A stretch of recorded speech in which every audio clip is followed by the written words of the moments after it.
O povo me chama de chefe e eu chamo todos assim. Agora, vamos nessa!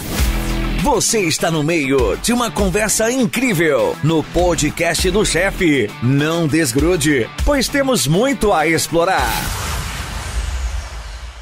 Alô, alô, meu povo de Ubatã, do meio Rio das Contas, da Bahia, do Brasil e por que não dizer do mundo. Afinal de contas, as redes sociais não têm limites. Hoje aqui nesta segunda temporada do podcast do chefe, eu vou conversar com esse jovem de apenas 30 anos, formado em Direito pela UESC, professor no curso de Direito da FTC de Jiquié e de mais algumas cidades quando é online, palestrante de vários congressos na Bahia.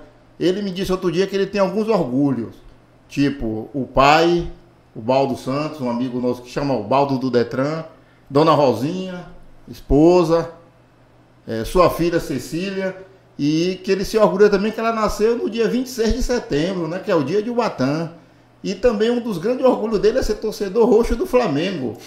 Hoje, no podcast do chefe, eu converso com Ian Santos de Jesus, agora conhecido em Ubatã como Dr. Ian. E nos grupos o pessoal fala o quê? Dr. Ian. Seja bem-vindo, doutor. Wesley, é uma grande satisfação para a gente estar aqui no podcast do chefe. Esse projeto que já é de sucesso. Para mim, que é de Ubatã, é motivo de orgulho ser convidado para um projeto como esse, porque tenho acompanhado os episódios e estava aguardando, olha, se um dia eu for convidado, vou me sentir muito honrado.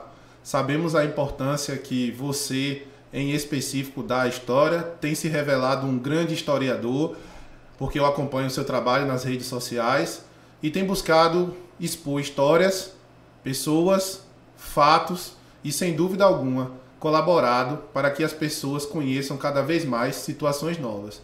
Então eu fiquei muito honrado em poder vir aqui, talvez contar um pouquinho da minha história também. Ô doutor Ian, pela assim que a gente nota seu aqui na cidade, você parece ser um cara muito dedicado, um cara muito estudioso. E assim, como é que foi assim você na sua escolaridade de até chegar à universidade, virar professor e para você entrou no mestrado também, não é isso? Então vamos lá. Eu estudei aqui em Ubatã, quando era criança, na escolinha Tom Gerry, ali da Prolúcia e da Proqueca. E no ensino fundamental eu fui estudar no Colégio Prêmio, da Provanusa. Então eu fiz meus estudos, né, na infância aqui mesmo em Ubatã. No ensino médio, Ubatã já não tinha mais, assim, uma escola, vamos dizer, particular, com essa faixa etária. Meus pais fizeram um esforço muito grande junto com a minha avó Maria, que Deus o tenha, né? Eu lembro dela. Dona Maria, para que eu pudesse estudar numa escola particular de ensino médio. E aí eu fui estudar ali no Colégio Santo Agostinho, em Piauí. Na época, meu pai não tinha condição de pagar a mensalidade, só que eles faziam uma prova da bolsa.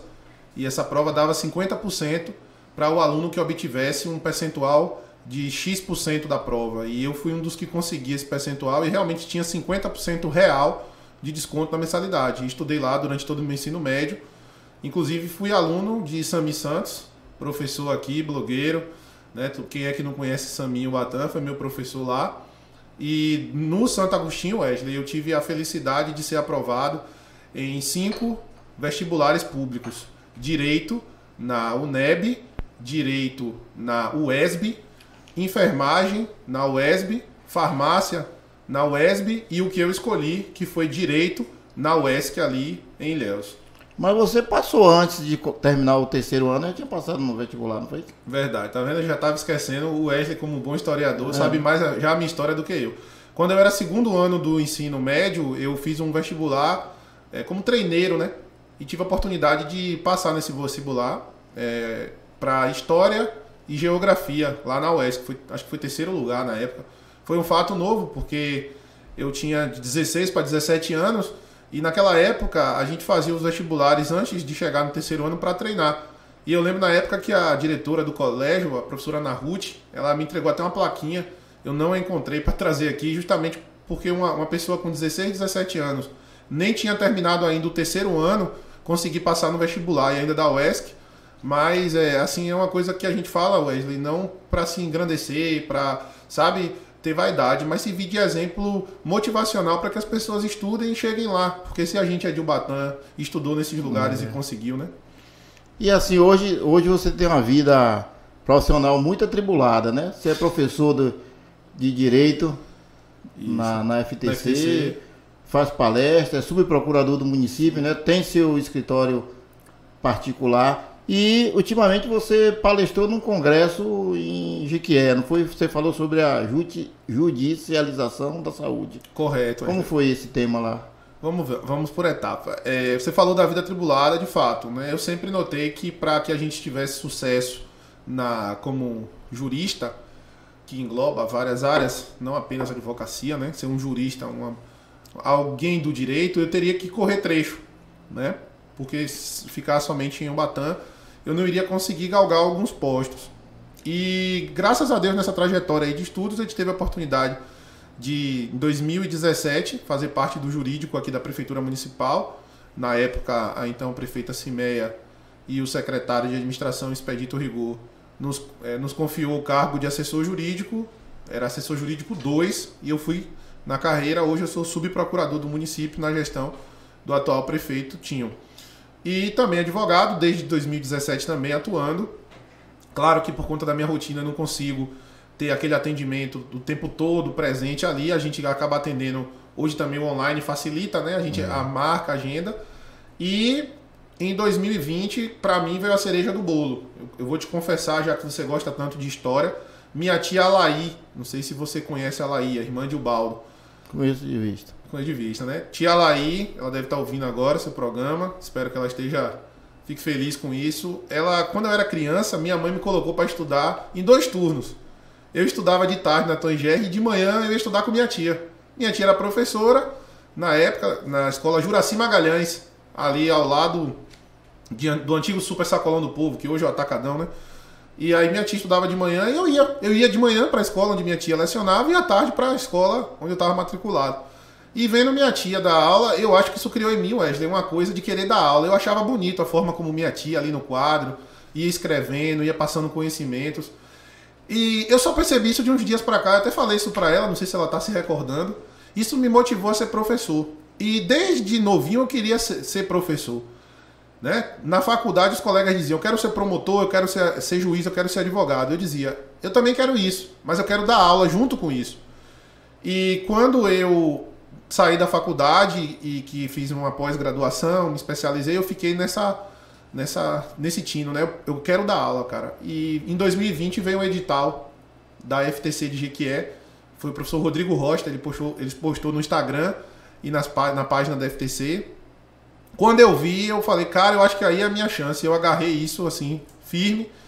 Tive a oportunidade de passar nessa seleção e me tornei docente do curso de Direito da FTC de Jequié. Vai fazer já 5 anos essa história, no ano que vem.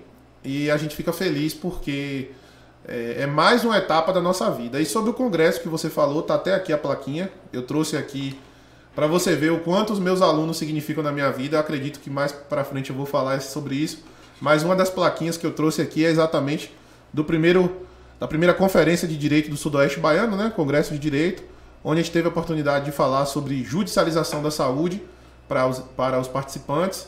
Um evento que contou, Wesley, com a presença de grandes nomes do direito da Bahia, a exemplo do desembargador de Justiça do Tribunal de Justiça da Bahia, José Aras, que é professor do CEJAS, que é o Centro Educacional José Aras há 20 anos, né? Felipe Pessoa, que é juiz federal, procurador de Jequié, vários advogados, vários colegas, vários nomes do direito penal. A nata do Judiciário Baiano. A nata do Judiciário Baiano. E assim, orgulhosamente, eu estava ali representando minha terra, Ubatã. E esse tema, judicialização da saúde, qual o objetivo? Você falou de quê? Assim, rapidinho, para não ficar muito extenso, né? Para o pessoal não entender. Não, tranquilo. Bom, Wesley, eu tive a oportunidade de fazer uma pós em Salvador.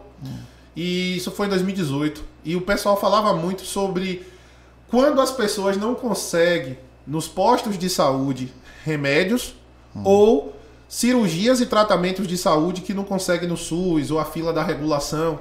Até os planos de saúde também, que negam muito, né? Perfeito. Você tá por dentro, tá vendo? É um grande leitor. Os planos de saúde negam às vezes.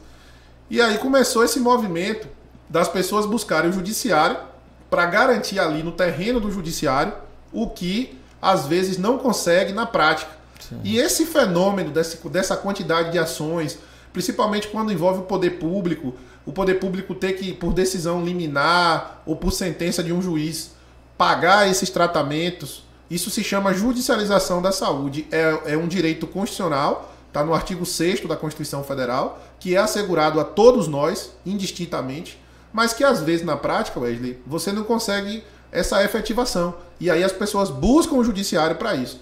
Então nós falamos sobre isso tanto do ponto de vista de ser um direito previsto na Constituição, mas da parte prática, da própria população buscando isso. Tá vendo aí, gente? Quando vocês tiverem algum problema desse, já sabe quem procurar, doutor Ian Santos. E agora outra coisa, Ian, há uns 15 dias aí, todo mundo viu o Ubatã, essa problemática aí do fechamento da agência do Bradesco na cidade, né? Que vai causar... E você está sempre à frente. Eu tive lá, vi você lá, e vejo sempre nas redes sociais você debatendo. Como é que está essa situação hoje? Exatamente. Nós fomos pegos de surpresa no dia 1º de abril, né?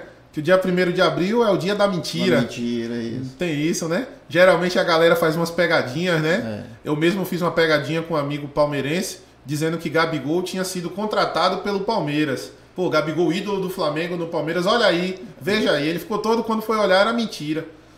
Só que no dia 1º de abril teve uma coisa em Ubatã, Wesley, que não foi mentira. Saiu um furo de reportagem da imprensa local, onde foi anunciado que o Bradesco de Ubatã iria encerrar suas atividades. E isso pegou todo mundo de surpresa, porque até então o banco não se pronunciou. E até hoje, o banco oficialmente não se pronunciou sobre isso. E aí, imediatamente, a Prefeitura Municipal foi notificar o banco, veio uma reunião informal, onde acenaram para isso, e infelizmente a informação que se tinha é que o Bradesco iria encerrar as atividades definitivamente em Ubatã.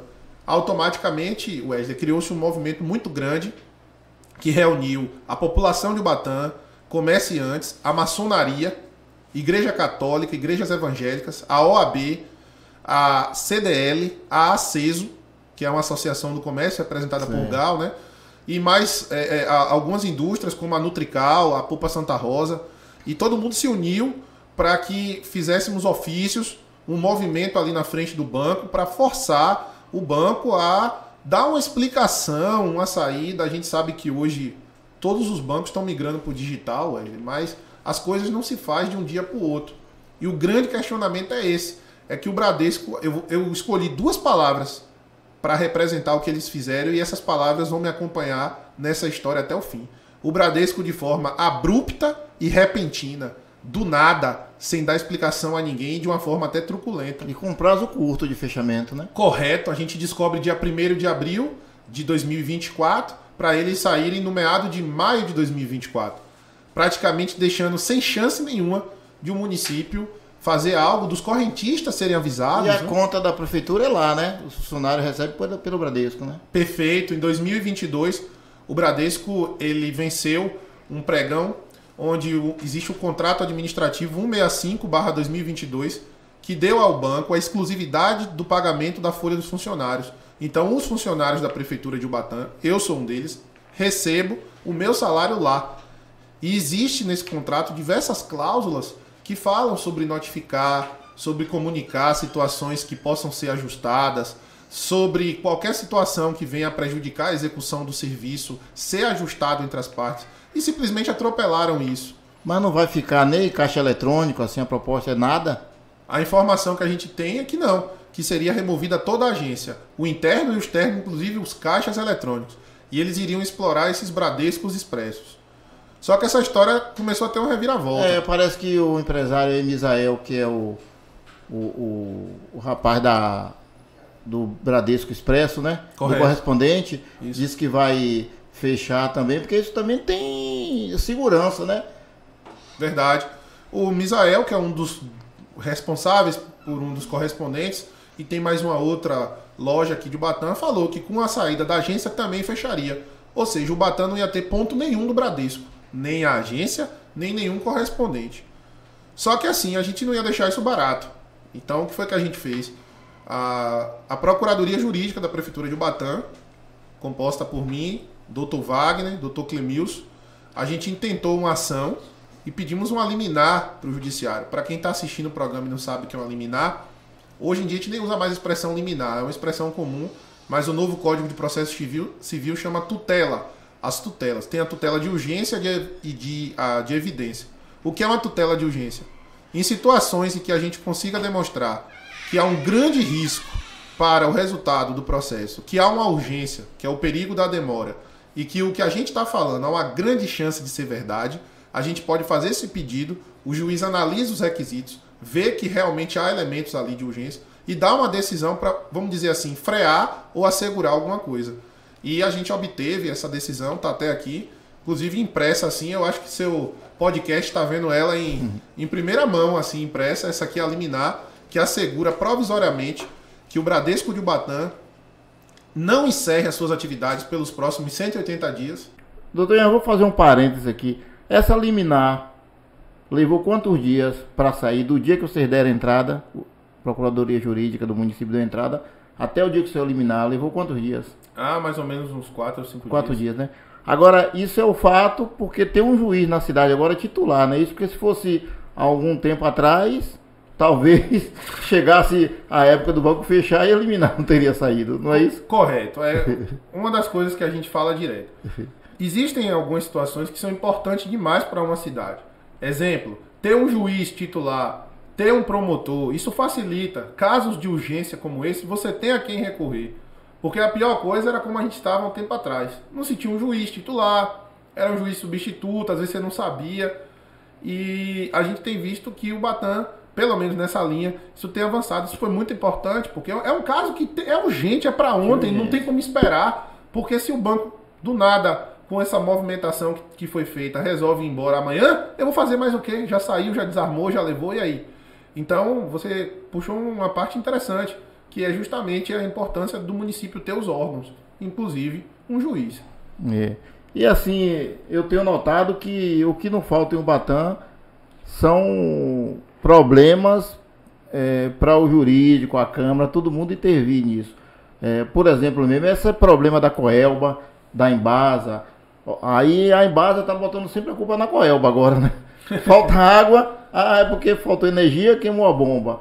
Aí tem gente que está tendo queimado geladeira, tendo queimado máquina de lavar, televisão, tudo. Vocês também estão atuando nessas questões? Sim, Wesley. A gente fez uma reunião com a Coelba e a Embasa justamente para que eles explicassem esses pontos. Existem muitas reclamações da população de Ubatã com oscilação de energia. Só que a Coelba explicou que há uma diferença entre a oscilação de energia e uma manobra que acontece toda vez que a rede desarma, vamos dizer assim, e é preciso fazer essa manobra para justamente evitar sobrecarga. Foi uma explicação técnica que eles deram, mas o município fez uma reunião onde participou o prefeito, secretário de administração, o jurídico e a imprensa local, justamente cobrando explicações, porque tem coisas que acontecem que realmente é um erro da empresa, é uma falha, mas tem coisas que às vezes não é. E o que falta é comunicação. Comunicação é tudo. Se a empresa publica uma nota, hoje em dia a gente tem Instagram, tem os sites de Ubatã. O Ubatã tem mais de 5 sites aí bem acessados. Tem a rádio, né? Nós temos 2 emissoras FM. Então, por que não?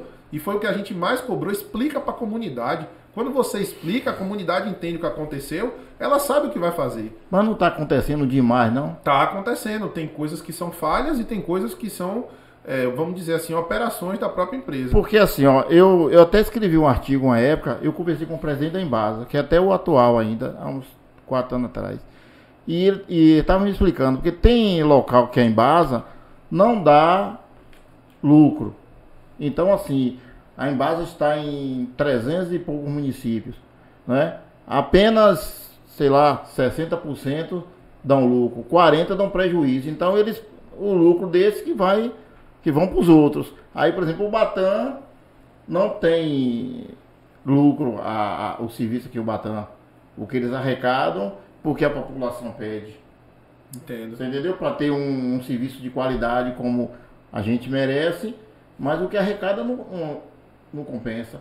Terceirizar não compensa. Não. Que também ia ficar caro e ninguém tem interesse também, porque eu já vi exemplo de outras cidades. Exato. Não é isso? Então é uma problemática grande. O que a gente pode fazer é o que a gente fez, notificar, cobrar, se for o caso até uma ação, por que não? Nós já fizemos inclusive enquanto município ação contra a Coelba, cobrando dela algumas situações. Mas uma das coisas que eu acho que é a melhoria do serviço contínua. As empresas têm que investir. Eles têm concessão, né? A Embasa e a Coelba... 20 anos, né, da Embasa. Exato. E a Coelba tem uma concessão de energia pelo estado da Bahia até o ano de 2026. Então tem que ter uma responsabilidade com isso. Mas, assim, o que eu posso assegurar, é que às vezes tem situações que a gente não pode expor ao público, mas que é cobrado. Existem também algumas situações que acaba tendo responsabilidade, só que às vezes não é exposto, às vezes não é comunicado, mas não tem ficado assim, vamos dizer, à solta. Agora, o que é que eu posso explicar para teu ouvinte, para quem está assistindo o teu podcast? Toda vez que você tiver uma situação dessa, ligue, anote o número do protocolo. Você vai telefonar, é Coelba oscilação? Telefona, manda SMS. Tem um WhatsApp da Coelba, anote o número do protocolo. Porque se for uma situação depois, munido disso, você pode buscar a responsabilização via justiça. Tá bom? Já tem conseguido, tipo assim, ressarcir os eletrodomésticos que queimaram? Já teve algum caso assim de... Tem, o Batan tem. De ter. A gente, por uma questão de ética e respeito ao Certo. nosso estatuto da OAB, eu não posso comentar especificamente nenhum caso meu. Certo. Mas eu posso te dizer que tem sim, o Batan tem um histórico muito bom de situações em que os moradores buscam o poder judiciário por esse tipo de situação, conseguem demonstrar que há um nexo entre a queima, vamos dizer assim, queimou o produto e o fato de ter oscilado a energia, ou ter faltado, ou ter aquele vai e volta, e consegue não apenas o valor do produto que se deteriorou, e como também uma indenização por danos morais. Querendo ou não, você fica chateado, você perde aquilo ali. E tem objetos que têm valores para você, né? Por exemplo, às vezes, você tem uma televisão que você já tem há X tempo, é a TV que você assiste o jogo, eu que sou flamenguista doente. Já pensou? Acontece um pisca-pisca de energia no dia do meu jogo, ainda queima a minha televisão, eu vou ver meu Flamengo como? Então isso tem um efeito para mim. É por aí que a gente pensa.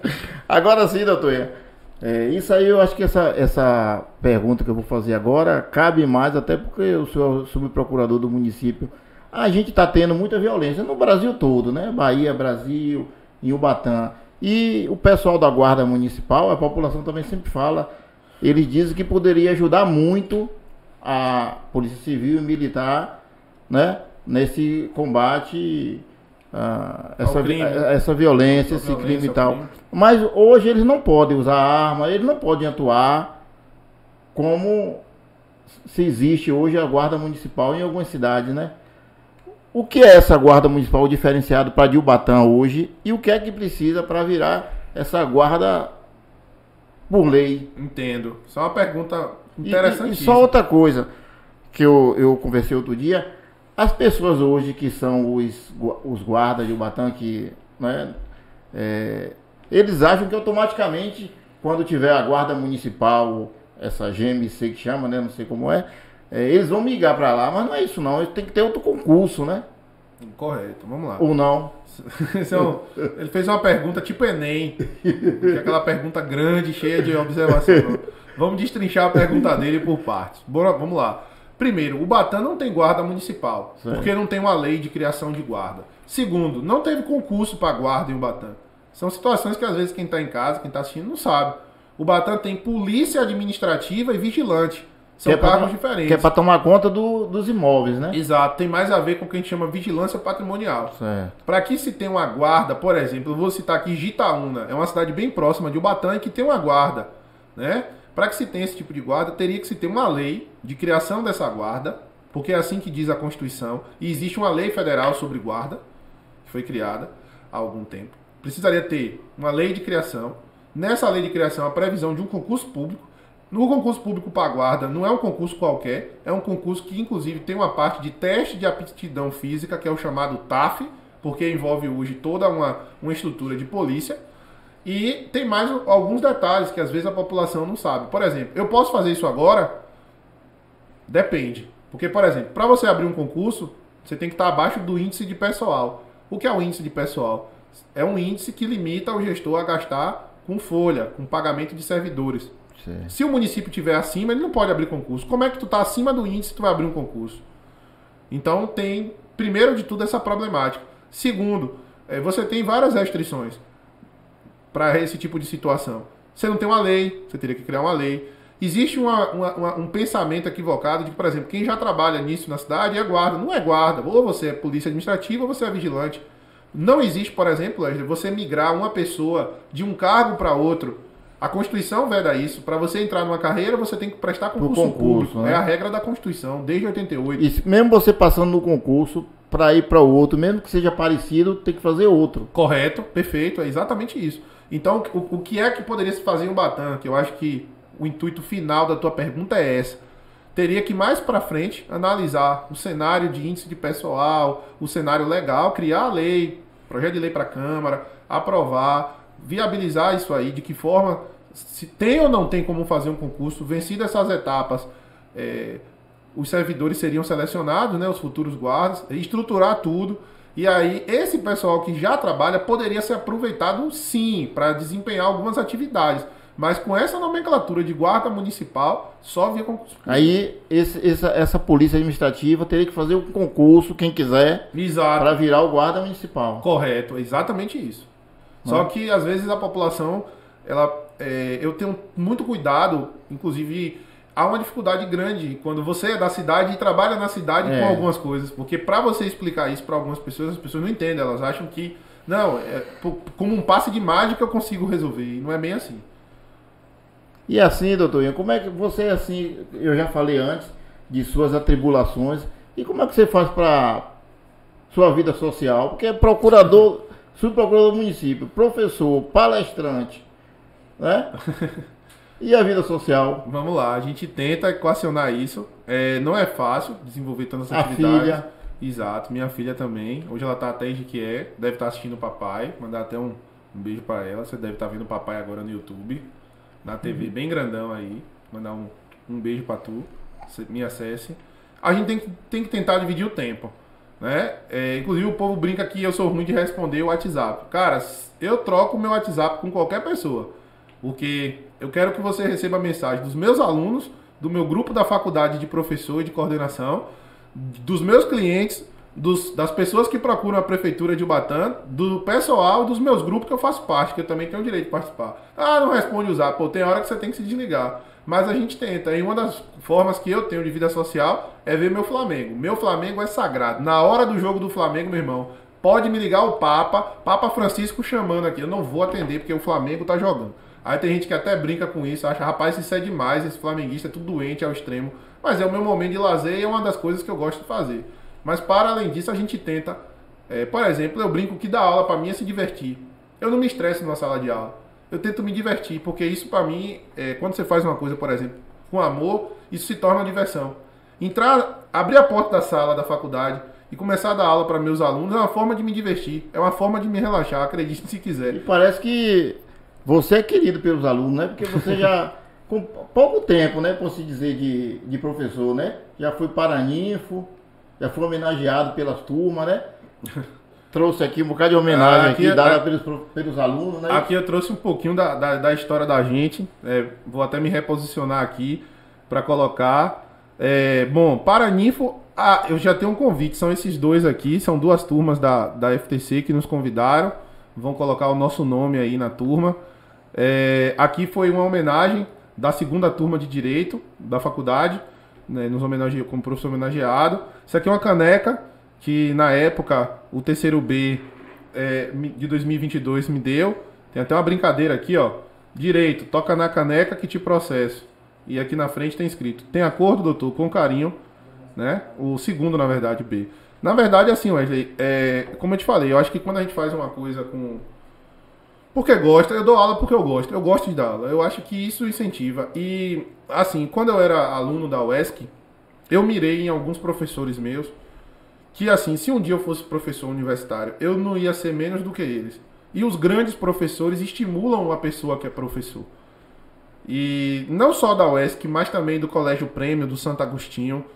Tem professores que eles lhe motivam, e transmitir o que você sabe é algo que é nobre. Quando você faz o que você gosta e ainda carregando o que tem de melhor, é natural que as pessoas devolvam. E esse carinho que eu tenho, eu trouxe...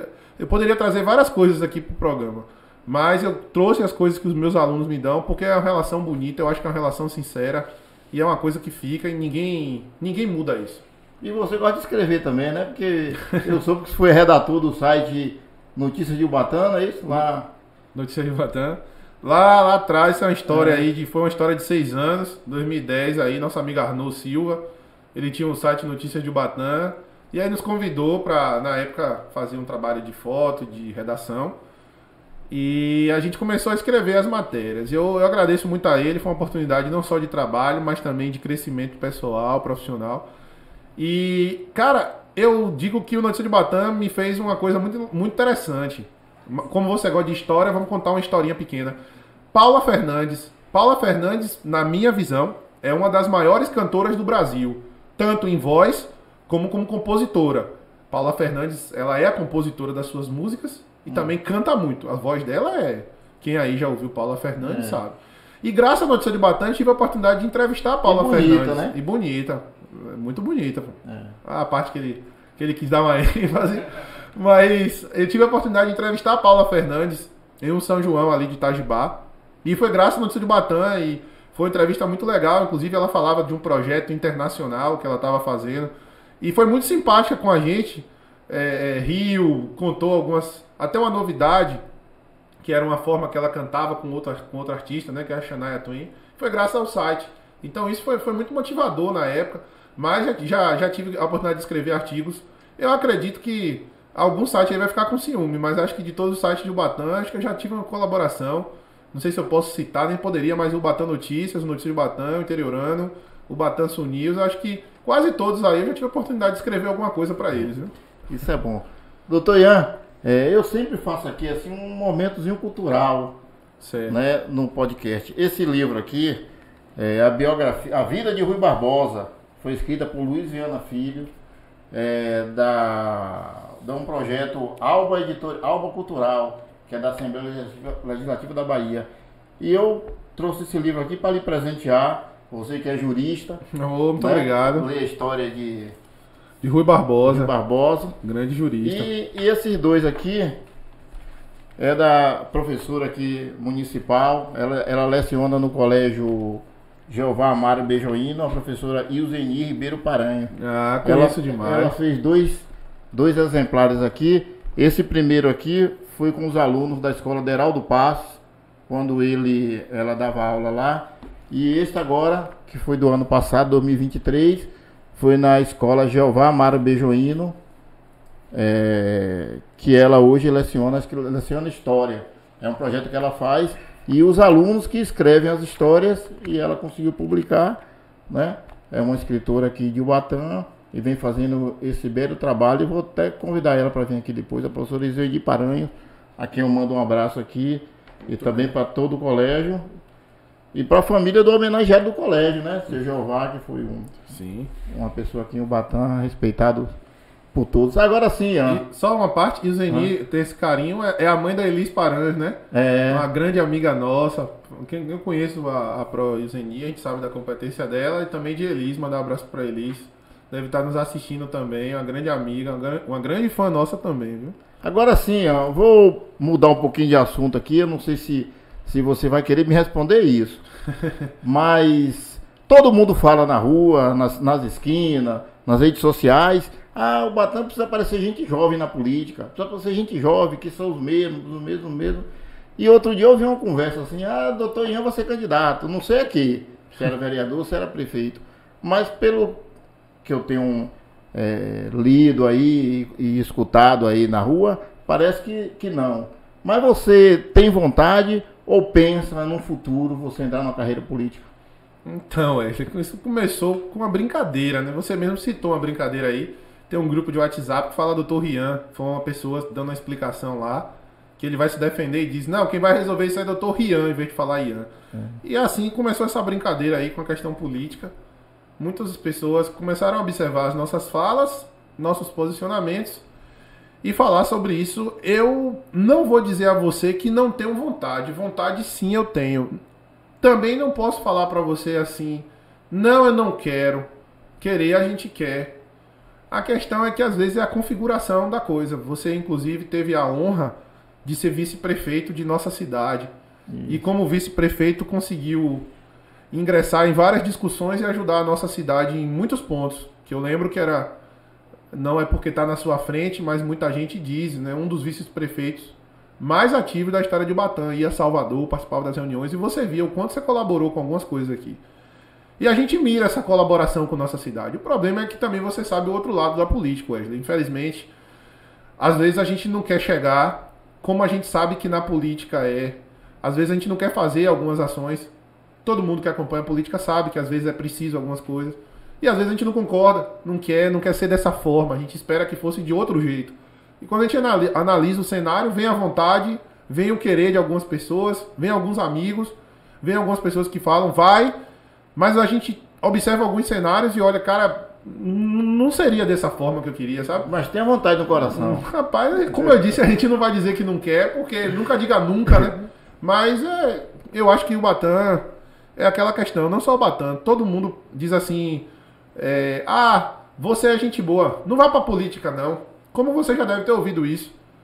Mas se as pessoas boas não entrarem na política para fazer parte do executivo, que é a prefeitura, ou do legislativo, que é a Câmara, o que é que vai ser do futuro da Câmara, da prefeitura, do governo do estado, da presidência? E as pessoas estão envelhecendo, né? Exato. Então eu acho que isso tudo, mas que seja algo, sabe, natural, e que se for para acontecer, seja algo que venha de uma forma que não seja como a gente vê que é a política, porque o que às vezes entristece é muita coisa que acontece nos bastidores, a gente não concorda, a gente acha que o próprio eleitor em si, eu acho que o eleitor tem que evoluir, sabe? Às vezes você tem pessoas que têm um preparo, um planejamento, um plano, e às vezes disputa eleições e se frustra, perde, votação baixa. E às vezes você vê pessoas ocupando, poxa, fulano, né? E às vezes, né? Então é mais nessa linha. Mas respondendo, era isso aí.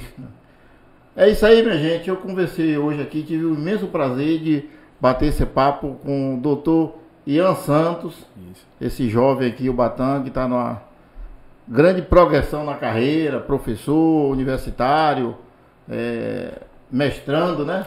A gente teve a oportunidade de passar lá no mestrado da UFBA, acabou que não conseguimos dar continuidade, mas a gente pretende dar continuidade em algum mestrado, sim. Doutor Ian, muito obrigado aí pela sua presença e até uma próxima vez. Então, agradecer, né, o convite para estar participando do podcast do chefe, uma honra para nós. Mas, assim, fazer alguns agradecimentos, primeiramente a Deus, o grande Criador dos céus e da terra, que nos dá vida e saúde, para que a gente possa estar continuando a nossa jornada, a gente não pode esquecer. Aos meus pais por tudo, Baldo e Rosinha, né, aos meus familiares, aí Soma, minha irmã, meus primos, minha tia, a minha filha, que está assistindo lá nesse momento, com certeza. Todos os meus amigos, porque a gente tem amigos de verdade que torcem por nós, que acreditam na gente. E um especial aos meus queridos alunos da rede UniFTC, UNEX lá de Jequié e também online. Parte da minha história está aqui e eu tenho um carinho imenso pelos meus alunos. Não precisa nem falar, eu acho que está nítido isso, e também a todos eles que com certeza vão assistir, vão fazer uma audiência massiva para o podcast do chefe. Deixar aqui o meu carinho, o meu agradecimento, minha gratidão, o meu abraço. É isso. Muito obrigado a todos. Eu agradeço aqui a equipe técnica, Arnaud, Fernando, Canucci, e a vocês todos que, né, disponibilizaram um tempinho para assistir o podcast do chefe, que é toda terça-feira, às 20 horas. E se inscrevam no canal e até a próxima. Esse foi mais um podcast do chefe com Wesley Faustino. Obrigado por nos acompanhar. Não se esqueça de seguir, compartilhar e deixar seus comentários nas redes sociais. Até a próxima. Aqui é Wesley Faustino, o chefe, encerrando mais um episódio emocionante. Até breve.